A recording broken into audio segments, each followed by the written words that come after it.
Angry young man அப்படிங்கிறார். ஆங்கிரினா என்ன? கோபக்கார இளைஞன். யாராம்? இங்கிலாந்து டீமோட Pietersen, Kevin Pietersen angry young man. அதே மாதிரி டெல்லியில நான் போகும்போது பிரச்சாரமா ஆங்கிரி யங் மேன் அப்படின்னு கெஜ்ரிவால். அப்ப நான் என்ன கோபப்பட? கோபப்பட்டா தப்பான். ஏன் அவங்கள மாத்திரம் ஆங்கிரிம்பாங்க, என்னைய மாத்திரம் சொல்லக்கூடாது. விஜயகாந்த் என்னைய அதான் சொன்ன என்னமான்னு சொல்லிட்டுப்பாங்க. அவங்க செய்யற தப்புலாம் என் மேல பழிய போடுவாங்க. அவங்க குடிச்சிட்டு கும்பலம் போடுறதெல்லாம் தெரியாது, என்னையதான் சொல்லுவோம். குடிச்சா என்ன தப்பா? நீங்க தான் தமிழ்நாடு பூரா திறந்து வச்சிருக்கீங்க, தமிழ்நாடு பூரா கடையை திறந்து வச்சிருக்கீங்க, தப்பா? ஏன் திறக்கிறீங்க? அப்படியே குடிய ஆரம்பிச்சிருங்க. என்னடா விஜயகாந்த் கோபப்படுற அடிக்கிறார்? நீங்க யாரை அடிக்கிறன்னு தான் பார்க்கணும்.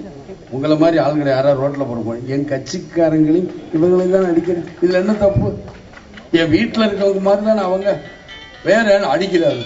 என்ன அடிக்க? கோபத்தை கோபம்னு தான் சொல்லணும். கோபத்தை நீங்க தான் மாற்றி சொல்ல போறீங்க. இல்ல இல்ல, அப்படி நீங்க அரசியல் நாகரிகம், அரசியல் என்னையா அரசியல் நாகரிகம் சொல்லிச்சுன்னா தமிழ்நாட்டை ஏமாத்திட்டு இந்தியாவரை ஏமாத்திக்கிட்டு இருக்கேன் பூரா.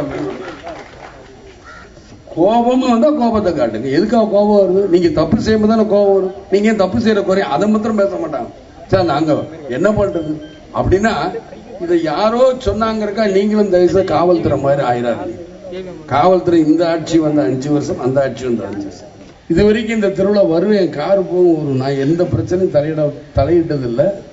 இவங்களாம் ஏதாவது கேஸ் ஃபைல் பண்ணி என் மேல ஏதாவது ஒன்று பண்ணாதான் தவிர நான் எந்த பிரச்சனையும் எப்பயும் போக மாட்டேன். ஏன்னா என்னை பொறுத்த மட்டும் மக்கள் தான் நினைக்கிறேன். மக்கள் நல்லா இருக்குன்னு நினைப்பேன். அதற்கு என்னுடைய கட்சி தொண்டர்கள் இருக்க வரைக்கும் என்னை யாரும் அசைக்க ஒண்ணு.